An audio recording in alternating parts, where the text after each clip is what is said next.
Hi, my name is Sam Roberts, and I'm here at Phoenix Comicon with Tiffany Grant and Matt Greenfield. Welcome. Thank you. Thank you. Thanks for talking to us today. Oh, we're happy to. How's your con been for you so far? It's been really good. Yeah? Good and busy. Busy? Yeah, that's true. So busy like how? Busy as in 5 panels the first day, 4 of them back to back. That's good. Right? Awesome. And a lot of attendance, right? Because you've done a lot of really popular stuff. Mm-hmm. Yeah. Yeah, lots of people. Yeah, the panels have been very well attended, and it's been really fun to have a lot of stuff to do. Yeah. What's been your favorite part of the convention so far? Probably, I always really like at the at the autograph sessions when you really get to interact with people one-on-one and get to talk with them personally. I think that's awesome. Yeah. So you do that a lot, right? You must come to a lot of these things and talk to a lot of people? Yeah, about Yeah. 20 cons a year. That's fantastic. So do you have a favorite story or kind of story that fans will tell you about how your work has influenced or touched them? Gosh, there are so many. I think it's fascinating to get, mainly these days it's emails and not so much letters, but just emails from all over the world. It's really pretty amazing. I have a guy that writes to me regularly from Hungary. Wow. So, and just a lot of people that write to me about how they got a particular show that I was in, usually it's Evangelion, but that really got them interested in anime, and that's mind-boggling. It's an interesting concept that the kind of medium that we work in, that a show that we did 10, 12, 15 years ago, to us that's in the past, but for them, they've just seen it for the first time and it's brand new. Yeah. That sense of discovery. Right.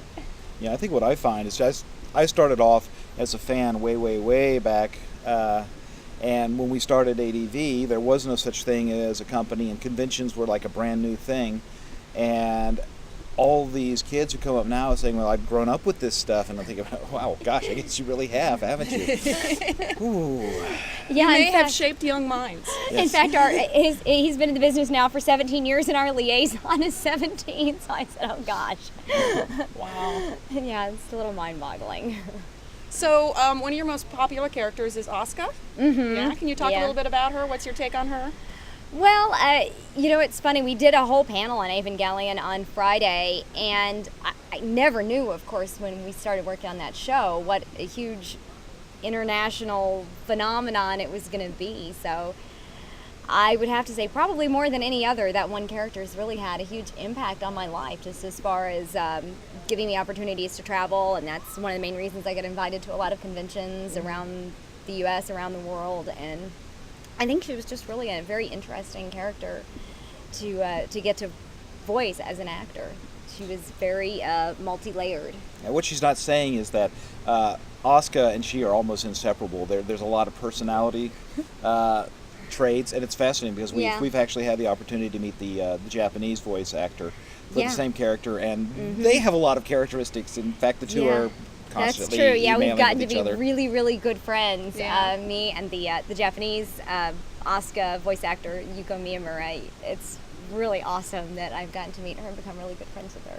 So do you think that similarity in characteristics was accidental, or it evolved as you voiced and they wrote for... No.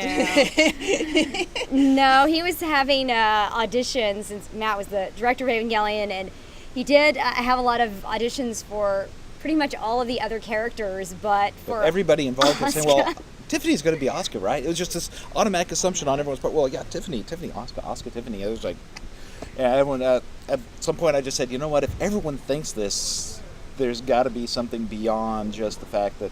And as soon as we started doing it, it's like, you know what? Yeah. And Tiffany's also, Asuka. yeah, Asuka's Tiffany. Also, the character's from Germany, and I speak German, so it's just kind of kismet or something. Fate. Just meant to be. Yeah. Right. That's fantastic. So any new projects you're working on now? No? Or anything you're maybe looking at doing? Well, I guess the most recent thing that I could talk about is something that, along the lines of I did it in the past, but people haven't seen it yet, so that would be the Wallflower, and I'm really, really proud of my work on that.